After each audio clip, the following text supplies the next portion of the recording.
everybody. Welcome to the Sacred Femme Alchemy podcast, a podcast to help you on your sacred feminine journey towards self-love and healing. I'm your host, Lisa Mae Francisco, a sacred feminine guide and mentor. In the podcast, we'll dive deep on how to heal your core wounds, reclaim your feminine power, and liberate your truth so you can be your wild, authentic self. Thanks so much for listening. I'm super excited that you're here.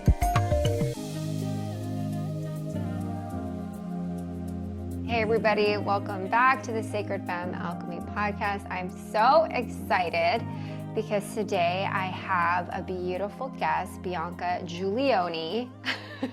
She and I met in a different spiritual community, and I've always talked about having her on my podcast in some shape, way, or form. I literally think it was a year ago we were planning to have you on, and then I literally just WhatsApp you and I pitched you. I was like, hey, what do you think about coming onto the podcast?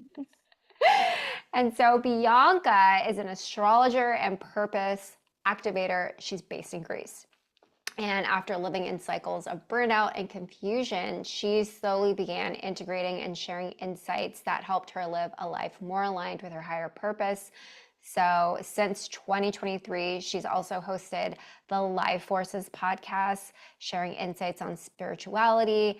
And now she is doing mentoring of one-on-ones in her Activate Your Purpose container using astrology, human design, and a method she has developed called Body Alchemy. Oh, sounds so good. So she taps into tarot, astrology, human design, Ayurveda, cyclical living, nervous system regulation, and neuro-linguistic programming. I feel like you know what came to mind as I was reading your bio is just the Mary Poppins with her big bag, and she's helping people, helping clients. Like, okay, what's your issue? This is great for you. Totally. I got my bag of tricks that things I've collected over the years. Absolutely. Oh my goodness. So how did you even get into this realm? It said you were burnt out a little bit. So where were you? What happened? Yeah, I would say I was into a lot of that stuff before I really had my peak burnout, let's say. Mm-hmm.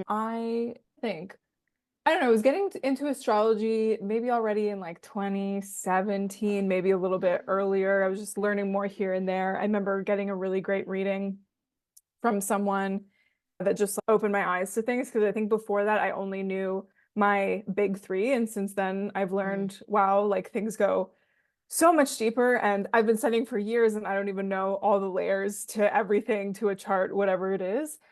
And yeah, I just naturally became more drawn to that kind of stuff. I would say when I was a teenager, I was a bit of an atheist or agnostic. I don't know. I didn't spirituality wasn't my thing. I didn't believe in God or whatever. I was raised Roman Catholic roughly, but not strict or anything. But then I was just I don't believe in anything, whatever. But that changed definitely when I was in my 20s. And I had some difficult periods of mental health in my 20s. And it got to a point, when was it? I think 2017, 2018, where things got difficult again and weird. And I was just okay, I don't want to do the medication thing again. I feel like I need to get to the root of whatever this is.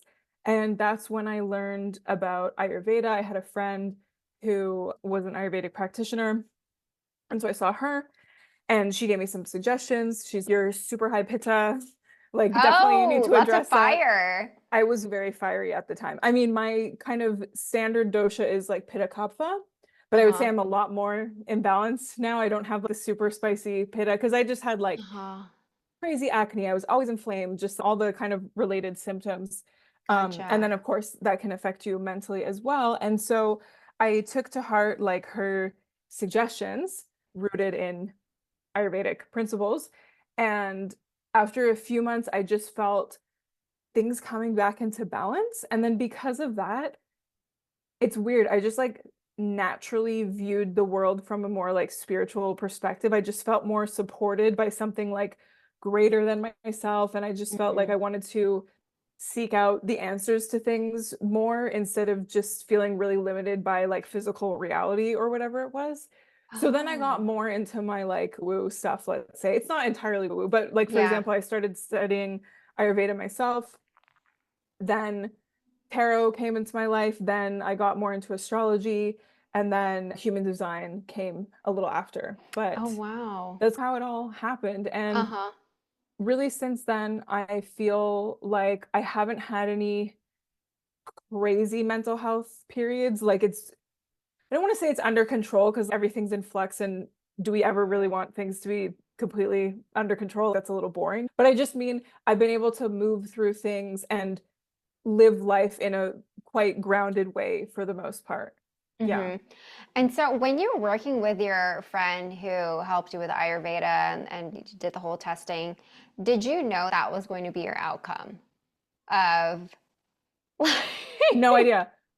No, I was just like, let me try this because Uh-huh. I was just like, I do not want to be on medication again. Because I tried that for Yeah. like probably 5 years of my 20s. And Wow. I had successfully tapered off like SSRIs and whatever the other type is. It's not an SSRI, it doesn't matter. And I didn't like the way I felt on them. They were definitely helpful for a time, but there was Uh-huh. something within me that's we need to get to the bottom of this, and that is so much about what Ayurveda is about, is like finding the root cause of things and addressing Gotcha. that Uh-huh. rather than just fixing the symptoms, but then you've still got stuff Oh, bubbling underneath. so then was it depression for anxiety or depression? I definitely had both at the same Mm. time, different times, whatever. But one thing I've come to learn is I think a lot of it is deeper than even a mental, Mm. physical thing.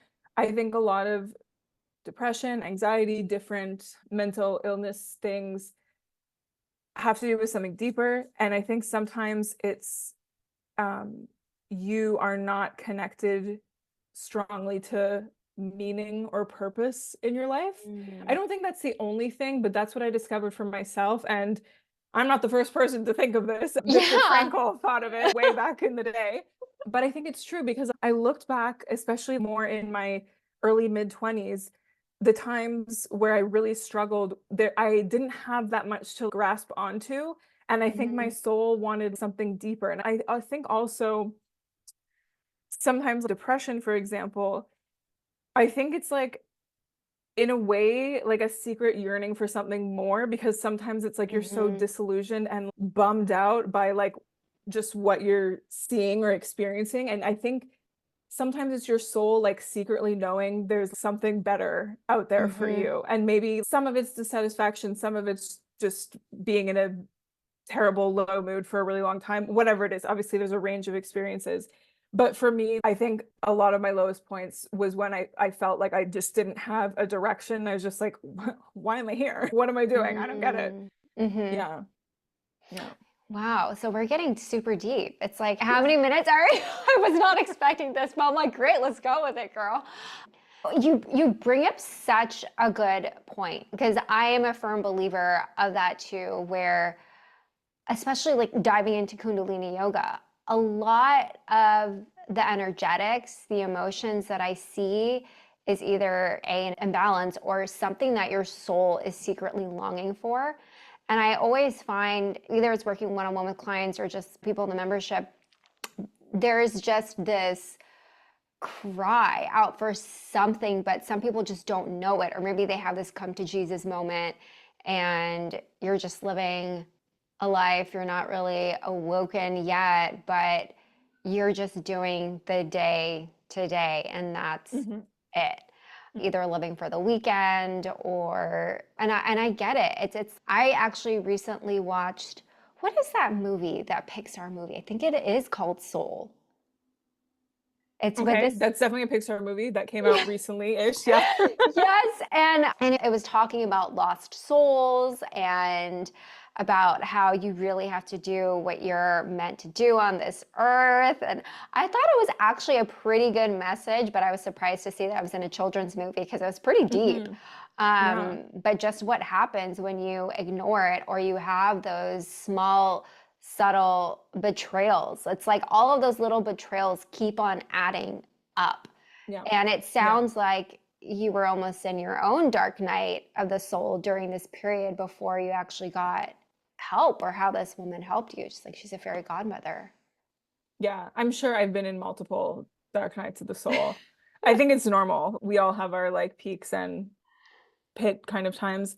But I think I always go back to we wouldn't understand life without contrast. Like part of Mm-hmm. the physical experience is like experiencing contrast. And I think like some of the most like amazing, bright, inspiring people I know have gone through like crazy shit.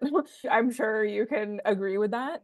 And yeah, I don't know. It's just I'm so grateful for the fact that I am generally a positive person because that's not a given. And I think there's a lot of things in the world and with the way we're raised and socialized that can make people feel really pessimistic and not hopeful about their life or not inspired or feeling like they can only do a few things in life or whatever it is. And so as you start diving into other modalities, like you're doing Ayurveda, and so how did the pull to get more into astrology start to happen? What did you start to find that allowed you to think, oh, this is something I want to do. I want to work one-on-one with people. How did it change your life when you started dabbling into it? Yeah, it was really gradual and interesting. When I was still at my day job, which was in like music journalism, I tried to incorporate astrology wherever I could. So I would like write birth chart analyses, however you pronounce it, of like different rappers and stuff. And I just found that really interesting because I started like breaking down charts like that because I probably didn't even read friends' charts yet, but I was looking at like rappers like big three or whatever. And it was really interesting. I'm like, oh yeah, this all tracks. Like I don't know these people personally, but like it's making sense to me. So that was cool. And yeah, I much preferred writing about that stuff to anything else at the time. And then I would say like really wanting to deepen my astrological knowledge happened when I started my business or like this version of my business Mm-hmm. because before the pandemic I gave like a couple in-person Ayurveda workshops and I thought I was going more in that direction and I also was like making these like tea blends for Oh, people. wow. They were at a couple like one had them at this juice bar, I had them at this cafe, like very small. And I don't think that was the thing for me, but it's fine. But anyway, then when the pandemic started, I could see that people were afraid and confused, which was totally normal. Yeah. And I just had this like thing calling me to do tarot readings online, started doing those. And then as I was doing them, I'm like, I really feel like I could give people better guidance if I knew their charts. So that's how I started Oh. putting things together. Uh-huh. So then when you did your tarot readings, because I find that there are so many different kinds, right? Hmm. There's Hmm. sometimes there's an added layer of someone speaking to a different realm to get your messages, which to Yeah. me is like actually creepy. I've had that done before. And then there are other people that are just like, oh, what do you see? And they have very much what's the symbolism, that Carl Hmm. Jung type of lens. So what was it for you when you would do these readings with people? I would say for me, because I was mostly doing them online, it was more Mm-hmm. like my interpretation. Mm. I would sometimes have clients that were familiar with tarot and then maybe had their own reading, which of course, like I completely welcome, that's fine. But I felt like I think tarot and like really getting into doing readings like made me understand what like channeling is because I figured out, oh, that's what I'm doing when I'm reading tarot. Because okay, when I was first learning, okay, I'd look at the meanings, I'd read the book, and honestly, still sometimes I look at the book, whatever, who Yeah. cares? But Uh-huh. but I was realizing the way that the information was coming to me, there was no time for me to filter it. It was just going. And Oh. yeah. So I was like, oh, I think I'm channeling. So that's what that is. Okay, cool. Because it just the way it flowed, it was like clearly not just my brain like computing things Wow. and spitting it out. Uh-huh. Yeah. What did that feel like for someone who has never channeled before, who is interested in? Yeah, it felt really cool. And I think this is also to me, it's related to what people describe as flow state. Like, I Mm. don't think necessarily if you're in flow state, you're channeling, or even vice versa. But for me, that's what it felt like, because the time would just go by. Like, I wouldn't even be thinking about the time. And I think it often takes like more energy than you think it's going to. You're like, oh, I'm just talking to someone for half an hour. And then you're like, oh, wow, this is something. It's taking something out of me, you know? But Oh. it just feels like it's like something from outside or somewhere else is like moving through you. Mhm. Like, it's not necessarily physical, but that's how I would describe it. And you're just, for me, it's, I get things and I don't know where they come from, Mhm. kind of thing. Yeah. Mhm. Because you said you don't even have time to filter it or process it for No, someone before you even no. actually say it. Yeah. Oh, wow. That's so interesting. And then so after you were like, okay, I'm doing the tarot, I want to provide more guidance. Let me add something else to the mix. And is that Mhm. when human design started coming up, or was astrology then human design? It was, I would say it was probably astrology, then human design, but like human design shortly after. Because I think that's when I first started really getting into it. And I'm just like, wow, this is amazing. Yeah. Because I love astrology, and it really tells you a lot about someone and like their soul's journey and just really who they are. But the way that human design describes people's energy is so helpful and so precise and easy to explain, where I Mm-hmm. think you can maybe pull that out of an astrology chart, but just the way that it shows up in human design is just very clear and very actionable as well, I think. Mm-hmm. So I loved being able to incorporate all that, and I still do. I love being able to mix it all up for clients. Yeah. Uh-huh. And so when you started doing more of like astrology, how did you start to use it on yourself personally? Mm. I would say people might be surprised, because I am like a proper astrologer now, in that I write horoscopes every month, blah, blah, blah. Like, people consult me. I've gotten used to that identity. But so, considering that is maybe part of my identity, I don't know if I always use it so much for myself personally, and maybe the way Mm-hmm. that I expect people to think that I do or something.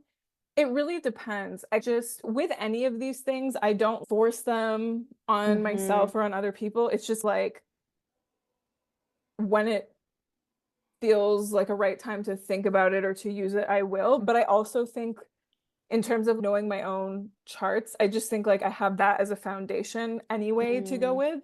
But I will say, since I learned more about transits, which is like the movement of the planets compared to your own astrology chart, like learning about that has been really interesting. And I look out for that a little bit more. Or if I'm going through a weird time, I look at my transits, I'm just like, oh, that's why. Okay, I got this. It's fine. Yeah, and just knowing a little bit what's coming up, but I don't think it's good to get tripped up in these Mm. things or in the future too much, because we always have like free will anyway. And like, you could be going through something that, when you're looking at the chart, looks super gnarly, but if you have the right perspective, it's Mm-hmm. cool. Yeah. So then what would be your hot take on astrology? Oh, I have several. I actually have a whole Ooh. podcast episode about this, that I think it's my last one of the Uh-huh. season. Yeah, I think what's been most valuable for me is to just know my chart inside out as much as I can. I Mm-hmm. think that is more important than being really obsessed with horoscopes or daily astrology, even though that's something that I engage with. Because horoscopes, for example, are never going to be super, super specific to you, because we're only going with sun and rising signs. Mm-hmm. But working with an astrologer and them interpreting transits coming up for you, there's really nothing better than that. Mm-hmm. And yeah, I think some astrology apps can be good, but in general, I'm just gonna leave them. Yeah. Um, yeah, I think it's important to not get too hung up on any modality in general. I don't know if that's just because like I'm Aquarius rising and I don't want Oh, anything to be like an authority to me, you know? I'm just like, I did not know you're Aquarius rising. Yeah. And like when I Oh, fully understood that about myself, I'm like, okay, it makes so sense. Because we're both cancers, right? yeah, Cancer suns. But yeah, obviously we're different. And I was right, just like, okay, I'm a cancer sun, but I'm like, yeah, I'm sensitive, but that's not what I present to people at all. Like people right. don't usually don't get that from me. It's more like people that are closer to me that understand the cancer Uh-huh. energy. What was your rising again? See, mine's different because I also do Vedic. Yeah. So it's so different. So Vedic in that one, that is double Gemini and then Mm, Moon in Capricorn. But then the Western, it's double Cancer. And I don't know what my moon is. I can't. okay. I forget. I've Um, seen your chart, but I forget. It's been a while. yeah. Yeah. But I could see both of that for you because you're a very smart, clever, cerebral person, but then also very sensitive and I feely know and all that good it's stuff. it's Yeah. so bizarre, and I think it's so interesting because I remember I had my first astrology reading, oh my God, long time ago, but it was Vedic. Hmm. And I remember he was reading my chart. I was like, what are all these houses? Like, what is Yeah. it? And it was so funny because my Venus is in Cancer also.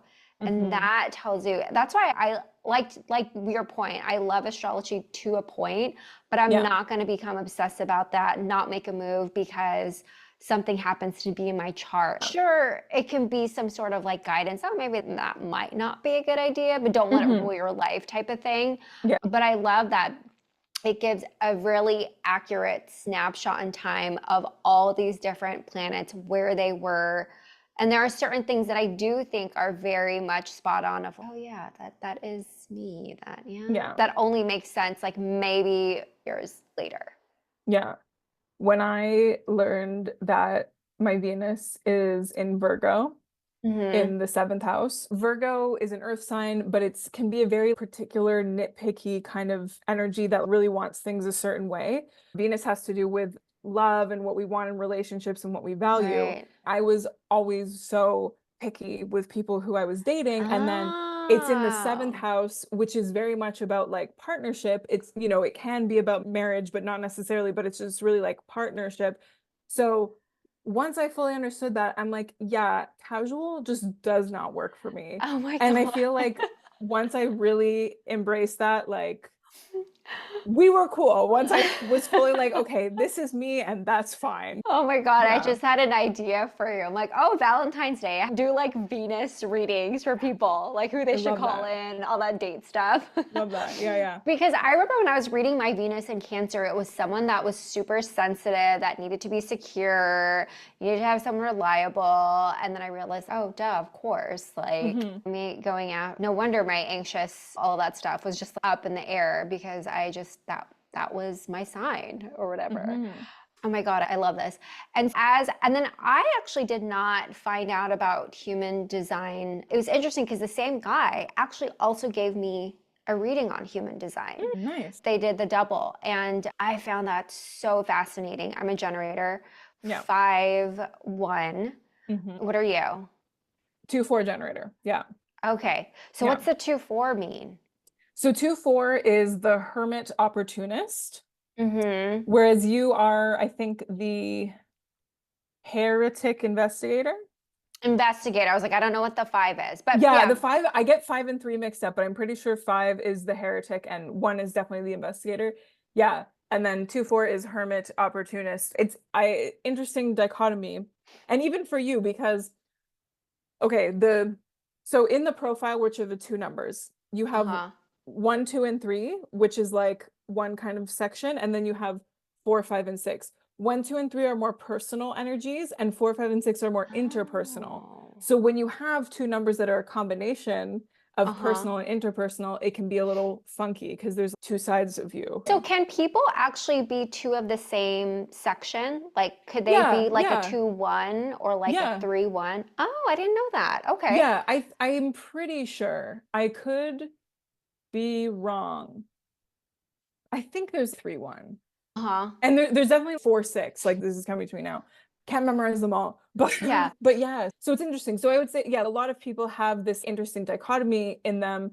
And with me personally, so hermit is very much about needing alone time, needing space to just be like in my thoughts, doing my thing, blah, blah, blah. Totally. But then the 4 really needs community and gets a lot of opportunities from people in their network, which has totally been my experience. Like I've had a lot of things come to me out of the blue, or people like ask me to do things. So it's really important, like as much as I love to be a loner, like I need my people and I need to stay connected to them. Uh-huh. Oh my gosh, Yeah, that makes sense because that's how I met you, is through a community. exactly. Yeah. Oh, I love Mhm. it. I love it. And so, how can people use their profile to dive deeper into their energetic blueprint? Yeah. Before I talk about that, I just want to say, in my humble opinion, I think the three Hmm. most important things to know in human design is your energy type. So there's one of five of them, generator's one of them, your strategy and your authority. Yeah, I think just those. Hmm. So your strategy is part of your energy type. So like how you're meant to apply your energy. And then your authority is your own way that you tap into intuition to make correct decisions for you. So, for example, I'm a sacral generator. I can't remember if you are too, or are you emotional? What? Sacral's more gut, right? Yes, Okay, yes, yeah, that's me. That's yes, me. Uh-huh. exactly. So for us, the best way for us to make decisions is to break things down into yes or no questions. And it's literally, are you excited? Are you down? Or is it just like a no? And just trusting that instead of trying to add things from the mind into the mix. And that's really hard to do. But when I actually do it, it's right for me. Uh-huh. Yeah. Yeah, no, I always find that, I mean, I can only speak for myself, I was to say everybody, but I just know the answer already. It's Yeah. just my mind convincing me of some other answer that I should be Hmm. saying. And I think as I've gotten older, just trusting myself more, or just leaning into different modalities, or just knowing my body, Yeah. it's no, that doesn't excite me. Yeah. 100%. I think it's hard sometimes when there's other people involved too, because sometimes like I don't want to let them down, or Yeah. it's a social thing and you're really like, no, even though you love all the people going, or you love, but it's just like a no for that day, for that situation. And you're Uh-huh. like, sometimes I'm still like, like saying I'm not gonna go, but you have to. And then every time I do, I feel so much, I just breathe a sigh of relief. Oh, I'm not making myself go there, or I whatever it is. know. You're like, thank God. But that brings me to the Aquarian. So you're Aquarius rising. Hmm. Hmm. And so I love this because in Kundalini Yoga, one of the founders, uh, Yogi Bhajan, I know he's controversial, but he talked about how we were moving from a Piscean age to the Aquarian age. Hmm. And the Aquarian age started, I think, in 2020, right? Or was it earlier? There are endless debates about this, so I can't even give you an Ooh, exact date. People have very different ideas. Some people say it already started in like 13 something. Some people say it's what? not going to start till the 24th century. Yeah, there's no definitive answer on it. And to be honest, it's not something that I've read so much about, but I've read enough that I'm like, I think if we're being honest, we don't really know when it started, but people have different ideas based on different historical events and things like that. I think because Pluto just fully moved into Aquarius this year, I Hmm. think that's definitely bringing some of it in, and we'll see. But basically, like the way I see it on a thematic level is like a lot of people attribute the age of Pisces to like more organized religions and things like that kind of thing. And you think like Pisces, Jesus, fish is all connected. Right.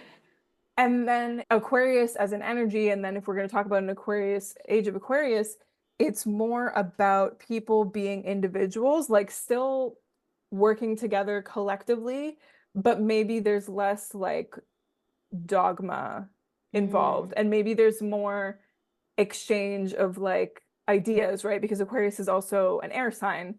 It's not a water sign. People get confused, right? The Aquarius is the water bearer, the bearer of knowledge, the bringer of knowledge. But yeah, I think we're already seeing a lot of changes with Pluto having moved into Aquarius, and Pluto's a planet that stays in a sign for about 20 years. So it's really like generational kind of energy, right? Uh-huh.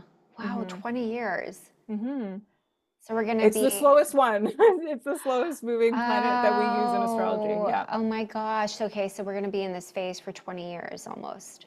Yes, exactly. And so if we think about the previous Pluto time, which was Pluto being in Capricorn. And actually, if I'm not mistaken, Pluto might be back in Capricorn. Wait, because of Pluto retrograde, all the planets go retrograde at different periods. So Pluto goes retrograde every year for about 5 months. I can't remember when Pluto retrograde is starting this year. It doesn't matter. The point is, Pluto has spent 2 decades in Capricorn. It's actually dipping back into Capricorn for part of this year. And so Pluto as a planet, just to make it clear to everyone, because not everyone knows what the heck Pluto's about. Pluto's about transformation and like bringing things up from the surface. It can be about taboo. It can be about death, rebirth, like those kind of cycles and stuff like that.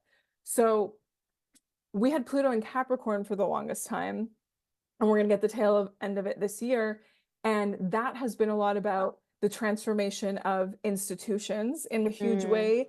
And we've seen like the crumbling of different governments, and just like people are really viewing things differently and maybe not accepting what they used to accept, for example, and to speak like very generally. And because Pluto can also be about power in a way, and it can be about manipulation as well. So I think over the past 20 years, we've seen how people can be manipulative when they're in positions of power. And also in terms of institutions, financial institutions have really changed in the past 20 years.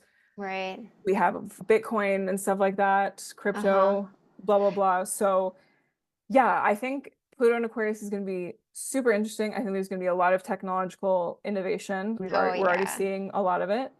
And yeah, hopefully liberation for all humans and not enslavement, but who's to say? Yeah. It seems like this whole period is ushering us into a new way of thinking. It's kind of a wild time as you're speaking. It's, oh my gosh, everything that has happened. And all over my current TikTok feed is the Kamala and Brat branding. Which I'm loving because I fucking love Charlie XCX. So I'm like, all right, I'm here for it. She's having her moment. I'm very happy. Yeah, it's really interesting. And even like, it's not something I necessarily specialize in, but I'm so fascinated by what's called mundane astrology, which is like the astrology of events and stuff like that, or like astrology of daily life. Like when people predict certain things based on the transits for that day. So for example, the whole thing that happened with Trump recently, the astrology of what was, first of all, there was a big Mars-Uranus conjunction around that time. So Mars is like aggression, can be about war, action in general, whatever. And then Uranus is this very unpredictable, rebellious energy. So you put those two together, there's going to be chaos. I think that also contributed to all the weird technological stuff that happened with Microsoft that affected all the flights. The cyberbullying or the cyber security. Security, whatever stuff going down. I don't know. That's fascinating. But then when you look at Trump's chart, and then also the chart of the shooter, just the way that these transits were affecting them and the way that their charts went together, it really sets the scene for the energy of that event, to be honest, which it's just crazy, like how specific it was. And then it's really interesting, even Biden's resignation. I saw there was at least one astrologer that predicted this a couple weeks ago. They predicted that he would resign on the Capricorn full moon, which he did, which happened at 29 degrees of Capricorn. 29 degrees is the final degree. It usually can be about like endings, right? Because we're moving out of that sign and getting ready to go into the next. And Capricorn, as I was saying, is about institutions, is about government, all that. So anyway, that stuff just fascinates me too. That's like a whole other level, right? Oh my God, let's go down the rabbit hole. Yeah. I would love to get more into that just for my own pleasure, to try to predict things a little bit. But I also don't want to get like too caught up in it, but it's just fun, you know? I mean, as you were talking, it made me think about, oh my gosh, there should be this news channel of like, these are the predictions. Like we predict weather all the time, right? We predict weather, astrological weather forecasts. What's coming up, Bianca? 100%. I mean, I try to do that in my horoscopes. I try not to get so specific, because I also like with certain things, I don't necessarily want to freak people out, because it's also, yes, certain things can have the potential to be very scary, destructive, whatever it is. But I also think it's good to not freak yourself out, to still be positive and to still trust that like, you can navigate it however you want. And sometimes there are these crazy astrological things, but maybe you don't really feel them. Uh-huh. But for example, with this Mars Uranus thing, like it was right on Trump's midheaven, which is someone's like public self. It has to do with their career. So it was definitely going to affect him one way or another. Could have been something more positive, could have been just like, I don't know, he personally did something random and it worked out for him. I don't know. Unfortunately, it was a random event against him. Yeah. This is so fascinating. So a couple, oh no, it was like in 2017, I actually sat next to this man on a plane. I was heading from New York to San Francisco. Yeah. And I remember thinking, gosh, I'm overdue for an astrology reading. For whatever reason, he happened to be an astrologer. And I was able to get my reading on the plane. But he introduced to me archetypal astrology, which is something I had never heard before. And so, as you're explaining what mundane astrology is, it just brought me back to that moment. Because for those who don't know what archetypal astrology, and please correct me if I'm wrong, basically it looks to historical events and sees what's happening now, and it's like the through line of what can we predict. And so I remember it was 2017, Trump had just gotten elected, and it was him saying how it was very similar to the 1960s during Nixon. Yeah, totally. I can't remember, might have been either a Saturn Uranus or Pluto Uranus thing. I can't remember, but I remember watching this astrology documentary about these specific transits. And exactly, it's very interesting. You look at, like, for example, with that kind of astrology, it's more helpful to look at the outer planets. So planets more like Uranus, Neptune, Pluto, like maybe also Saturn. Am I missing any? No, like those are the more like outer planets. They're slower moving. They're more telling you about the generational energies, or like the energies of like eras, rather than Mercury moves so fast that it's still helpful, but whatever. We can see more like the movement of those outer planets and how they interact. You can predict more in that way. Like, for example, you look at the cycles. Okay, like when two of those planets are together in a conjunction, then however many years later, when they're in a square, like how is that different? How is that similar? Then when they're opposite, how is that different? How is that similar? And so on. And when it goes back, right? Astrology is truly like all about cycles. And my astrology teacher is really big on this idea of not things being cycles, but like the cycle is also like a spiral at the same time. Like you're going deeper and deeper, or you're discovering something different. And really trippy. I think you are such a brainiac, because for some, astrology is very complex. Human design is very complex. Those both in itself can be such a rabbit hole of getting into all the different nuances of so many different people, all the different combinations. It's like permutations of things. And it's just this vast black hole that you can get into. Kind of, yeah. No, it gets really, really crazy. And then there's medical astrology, which I'd love to know more about because I'm such like a health freak. Yeah. What is that? From your natal chart or from certain transits you have, like you can see, are you going to get certain health problems or whatever, or even in your chart, if you have certain placements, you might be predisposed to certain things, or like you might have certain nutritional deficiencies, because like planets are associated with like nutrients, signs. It's so crazy. Oh, wow. Okay. I know like next to nothing about it, but I would love to learn more. And there's like amazing medical astrologers out there. Oh my God. Okay. So I remember once when I moved back to the Bay Area, the astrologer reader, he told me, because he said there was something in my chart that made my sweet tooth just go crazy. And he was right. And I had no idea what that was. I don't know what it was, but I was surprised that he called that out. I was like, oh, and I didn't even tell him. Your Venus is in Cancer, right? My Venus is in Cancer. Okay, because sometimes it can be like that could maybe be Venus or Jupiter in the 6th house, maybe. Yeah. Oh, We'll look at it later. I'm just curious because I so like to, interesting. when I hear other astrologers saying things, I like to figure out the math of like how they Yeah. got there. It's No, so and it's fun. so interesting because I think it was like a certain period in my time. It was for Um, whatever reason moving to that specific geolocation as opposed to New York, because New York, I never had a sweet tooth. So it was so mm, interesting that particular location of like longitude, latitude, like would just amplify this characteristic or I don't know, habit of mine. But it's as you're talking about all these different modalities, the commonalities that are coming up into my mind is energy, the collective, and just working actually with something greater than you. And so as mhm. you're reflecting your story to me, it's almost like you needed to have that experience with Ayurveda in order to open you up as a channel to believe that you could work with this cosmic force in a way, because a lot of these things of how they were founded, it came from some other quote unquote entity, 100%. Yeah, I totally right? believe that. Yeah. 100%.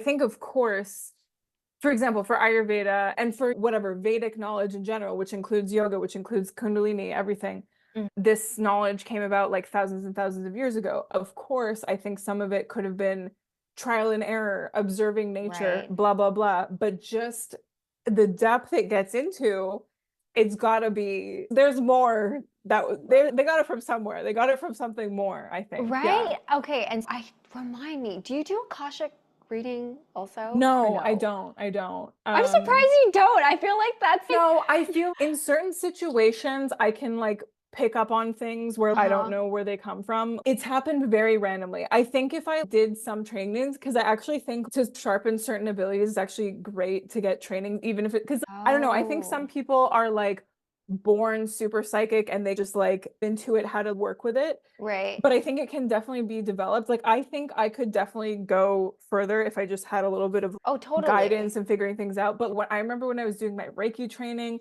I swear to God, I was like feeling someone's like grandma, like stuff like that. Or like I've been doing tarot readings where I'm like, this card is your mom and she wants to say this to you. I don't know.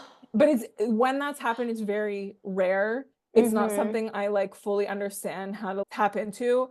And I also don't worry about trying to go there. Like I just trust that like however I'm working with someone, like they'll get the right messages, whatever that is. Uh-huh. I don't think it's always from like dead people or whatever. That's very rare when that's happened, but yeah.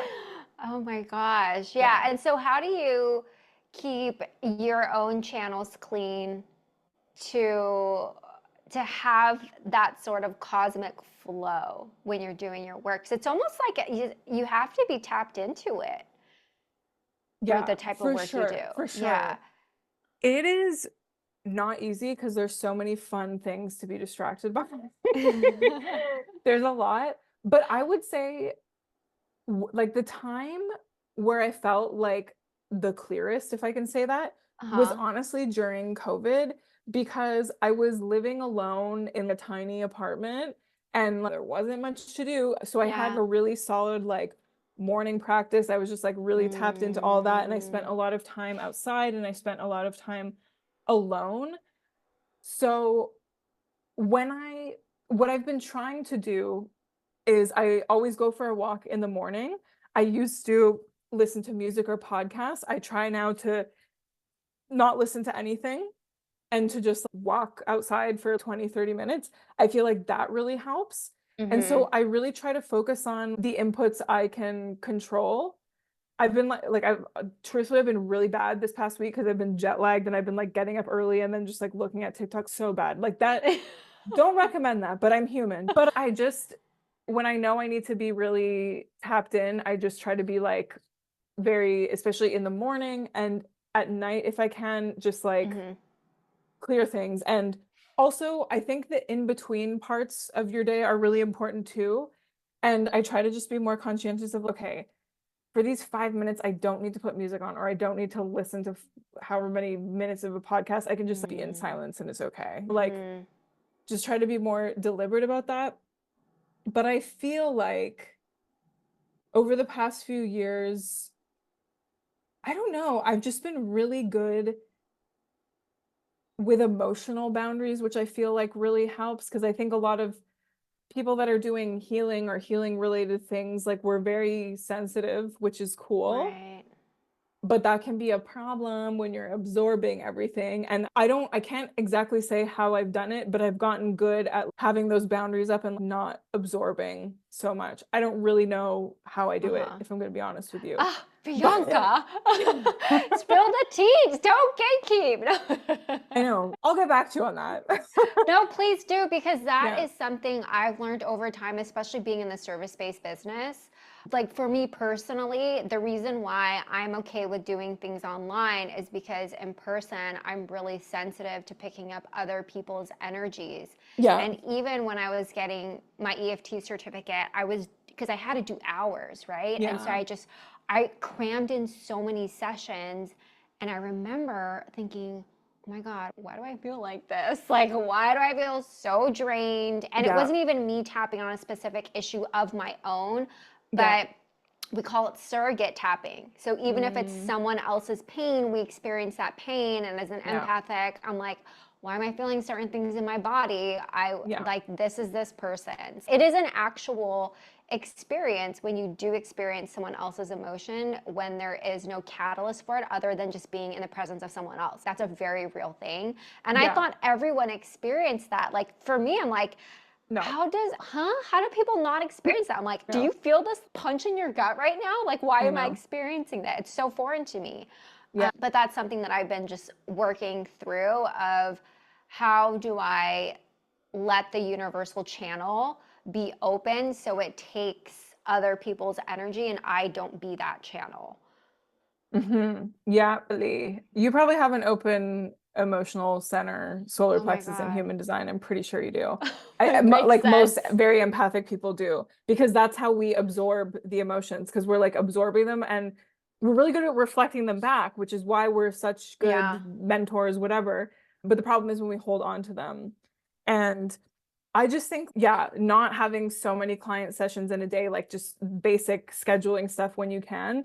And Mm-hmm. also, I think it's really important, like also from a business perspective, is to set your prices so that you won't feel resentful after a session. That's what I've realized. I don't know if you've like ever Yeah. had that realization too, because you don't like, especially when there's a lot of talking involved or Mm. whatever.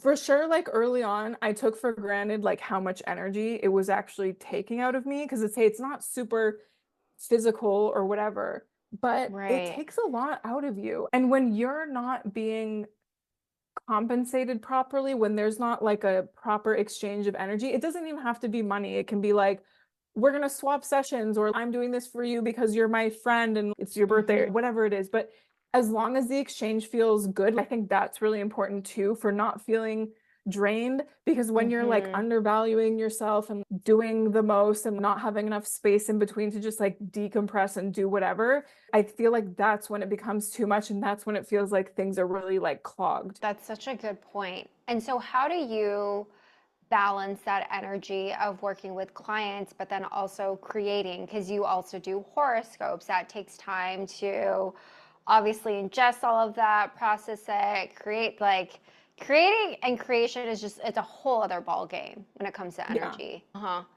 100%. 100%. Yeah, I would say I've learned for sure in the past year to err on the side of overestimating how long something is going to take me, especially when it comes to like Mm. writing, and not try to like, yeah, cram too much into a day. And I also think, I don't know if you feel similarly as a generator, but like my experience has been like, if I give myself too many things in a day, it just doesn't work. So I try to spread things out when I can. I probably wouldn't do more than 2 client sessions a day. And I usually work with people like bi-weekly and not weekly, for example. Like I think Mm-hmm. that is a better cadence for me. And what else? Yeah, I don't know. I don't know if I have a perfect answer or a perfect balance, but I think just trying not to do too much, like being realistic with your energy. Like, for example, this week, I underestimated how much time I would want to spend with my family. So I Mm. let some things fall to the wayside, and that's fine. I'm lucky that my life is flexible enough that I can do that. But I try at least like, I also know when my brain is best. So like I use that time for more creating. And then like I don't necessarily need that type of energy for clients. So I'll often schedule clients like a bit later in the day, but then I'll do my more Gotcha. creative stuff like in the morning or early afternoon. Yeah. Uh-huh. Yeah, so then how do you schedule your week? Do you do batch recording? Do you have a designated client day? Yeah, it depends. So I really like the practice of Monday hour one, which is you can do it Monday, you can do it Sunday, doesn't really matter, but you just write down everything you have to do in the week, like even personal stuff, whatever. And so then from there, I look at my list and that's going to be Monday, that's going to be Tuesday, that's going to be Wednesday, blah, blah, blah. And then there's like appointments and stuff that are already um, scheduled in there. That Gotcha. works for me. That's like part of what I teach people. That's part of the body alchemy Uh-huh. aspect of my work because I've realized that it's great to know your astrology and human design, but what I have been calling body alchemy, which has to do with like different cycles of living and like how you want to Right. organize yourself, is really important to actually implement it because we all have different rhythms that we're working with. Uh-huh. I Yeah. love that because it reminds me because I did a session with you where it was focused on human design and I think it was I can have routines, but then I Yes. can't do it too much. And then another one was I can eat really late dinners and my digestive system is totally fine with it. Yeah, exactly. Because you are, oh my God, what's it called? Low light, whatever. Oh no, I think it's called like indirect light eating. I'm forgetting the exact terminology. It Yeah. doesn't matter. It basically means that you actually digest better in the dark or out of direct sunlight. So for you, like being in the sun is more like a chill kind of activity, whereas being inside or like at night is you might actually work better at night or Oh like my later in the God. day. It's crazy. Today, I finally accepted, and I always do this, like when I worked in corporate, Yeah. I can't stand, I would have to work global hours. So I would have to wake up so early for meetings. And I would just think, oh my Mm. God, I'm not built out for this. And since I stopped my Kundalini training, because we would have to get up at 5 a.m. and have our practice, Yeah. I woke up today, I just couldn't sleep because I was excited about work. Like I'm privileged, right? To feel, oh my Yeah. God, I'm excited about work. But I woke up at 5 and I said, oh my God, this is way too early. That's Yeah. just not my natural body rhythm. And I actually Totally. like to start my day of working. Like other people's 9 a.m. is my 12 p.m. Like That's perfect. Yeah, that's that's great. just what I like. And I'll work until probably 7 or I'll have some playtime in between. But those are just, and I'm such a night owl. Yeah, Such a night owl. exactly. And Yeah. that works for you. I am so not a night Yeah. owl. Like I love going to bed at 10 o'clock. It's amazing for me. Yeah, but it's about, really hope for humanity that we get to a Yeah. place where we're all in flexible enough positions where we can really live by what actually feels good to us instead of has to be 9 to 5 and you have to come to work at Mm, this time and you have to do work this way. I don't know, just exhausts me to think about because I think people do so much better when they're working with their natural rhythms yeah. and just like the way they want to do things. Yeah. Hmm. Oh, I love it. And so, what else can people find in your Body Alchemy program? Yeah, so this is all part of Activate Your Purpose, which is my Hmm. one-on-one mentorship container. Ooh. And yeah, it's really, some people come into it already like pretty clear about what they want. Some people come Hmm. into it less clear. They're like, help me figure out what to do with my life. But it's about, okay, like uncovering more layers of that because we can see so much of your purpose or what you're meant for in your astrology, whether that's like your North Node or your midheaven or other amazing placements like that. But then I use the word activate because it's okay, it's great to know what your purpose is, it's great to know what direction you're going in, but let's get that energy behind it and that momentum. Mm, hmm. And because it's not always going to feel like fun and great and I'm jumping out of bed. Some days you're like, ah.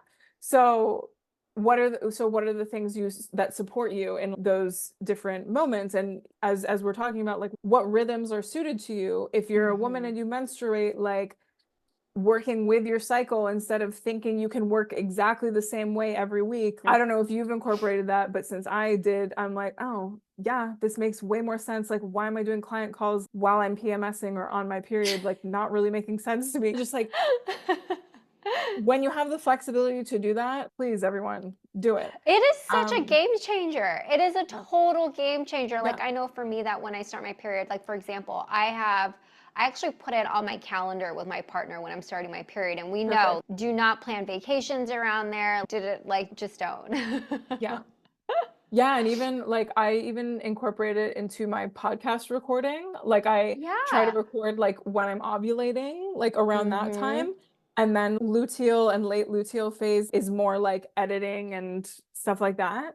Huh. Rather than, oh, it's 3 days before my period and I'm trying to record some episodes. No, doesn't I work. know. Oh, Yeah. and it's interesting. Okay, so now that we're talking about this, even planetary. So Mondays, I would always like try and do it, and I was like, no, it's a moon day. Monday is Yes. moon day. Wait Yes. till Moon day. Tuesday. Tuesday is the Mars. That's when we take action. Yeah. Like Saturn communication. Let's record. Yeah. Mercury communication on Wednesday. Yeah. Yeah. Uh-huh. Yeah. Oh my gosh, I love this. As you're speaking about all these different modalities, you ultimately help people. It's very much aligned to your Aquarius rising. You think, okay, cool. You I know love it. why? Because, and this is just me reflecting to you, Mm, because it's not about following the paradigm that was given to you. You're giving people different tools to figure out for them what works for their cycle, works for their unique energetic expression, yes. according to whether it's the astrology, their human design, their body. So it's like a mind, body, spirit sort of experience of how to really come back to you and live a life that is aligned with you specifically. 100%. Can I use that in my copy? Oh my Girl, that was God. amazing. Of course. Like it just made so much sense. I was like, oh wow, this is why you do it. Like I got the essence and like I see it as I love you're it. talking about it. And I just put it all together. I was like, oh, it's so you. It's I can Thank see you. your aura and wow, it's yeah, the little influences that you've had or how that experience of Ayurveda brought you to this moment. And so it's just really beautiful. Yeah, thank you so much. Yeah, it's interesting. Like it's something I've developed, over Mm, the years. It wasn't just like right away I understood that this is what I like to do, but I am really obsessed with making each day as good as it can be. And I think that's so mm. important because of course it's good to set like long-term goals, but getting to the long-term goals is like going through Monday, going through Tuesday, Yeah. feeling demotivated on Wednesday, and still trying to like work with the energy. You know what I mean? Like Uh-huh. daily life is so, so important. And I have a lot of stuff going on in my sixth house, which is very much like daily life routine, Oh. all of that. So Uh-huh. it makes sense that I'm just naturally inclined to these things. But yeah, the Aquarium part is let's make our own paradigms, let's make our own schedules that Totally. make sense for us instead of the only way to be successful is to wake up at 5 a.m. and do Oh an my ice God. plunge and meditate for an hour. And No. I do not have a complicated morning routine at all. And that's the way I like it. But maybe someone wants something more complex, and that's totally fine too. Yeah. There's just this energy of acceptance of it all that I Totally. get from you, right? And Yeah. it's you do you. You do whatever makes you happy. Yes. I love that. Yeah, it's the best. Oh my goodness. So where can people find you? You have a lot of offerings. I love all the work that you do. And people Thank you should so sign up for your much. newsletter. I changed my email, so I need to sign up again because I Okay, don't. you got to get on. Yeah. Okay, I You got to get will. on. But you can find me at Life Forces Inc. So Life Forces Inc. on both Instagram and TikTok. And my website is lifeforcesinc.com. I have a podcast called Life Forces Podcast. And yeah, at the moment, the only thing I'm offering is Activate Your Purpose, which is like a Hmm. 3-month container. I may reopen one-off sessions again. I'm gonna have to see how things go. I'm also slowly but surely working on some other things. I don't want to share them because I don't know when they'll be ready and stuff like Yeah. that. But I also, yeah, if you're looking to get into the entry point, Instagram is great. I'm pretty consistent on there. My podcast, I have tons of great episodes. And I also write monthly holistic horoscopes for Aura Collective. So those are online every month. You can find those, Ooh. link in bio, whatever. And then I also write what's called Cosmic Insights for Conscious Business. Bit of a tongue twister. I mix up the words all the time. Ooh. For Leavely, which is really nice. So I highlight some nice days with like entrepreneurs or like creative, conscious business people in mind. So those are both free and a nice entry point. Oh, I love that. And of course, if you didn't catch that or you're driving, you're on your walk, I will put it in the show notes so you have complete direct access to Bianca and her work. And if you want to do a deep dive, understanding your astrology, your human design, or just understanding how to work with your body, she is your go-to woman. So I'm so excited. Thank you so much for being on here. I'm so happy we got to jam together finally. Seriously, finally. So long overdue. As soon as you started your podcast, I was like, I'm ready. And I feel like it's crazy. When did I quote unquote meet you? I think has it been 2021? fucking crazy? Or 22? For sure by 22, I think we knew each other. I'm guessing. Yeah. I'm like, wow. It's wild. It's wild. Yeah. Amazing. But thank you so much for being on here and sharing all of your amazing insights and for just always being an amazing woman with all your different offerings that you have for the world. Awesome. Thank you for having me. It was amazing. Of course. All right, so thank you everybody for tuning in. As always, if you love this episode, please leave a review on Apple Podcasts. You can screenshot it, send it to me at hello@sacredfemmealchemy.com. And if you send it to me, you can be entered into a raffle to receive a one-on-one coaching session. So I will share all that in the show notes, but I will catch you on the next episode of the podcast. All right, thanks everyone.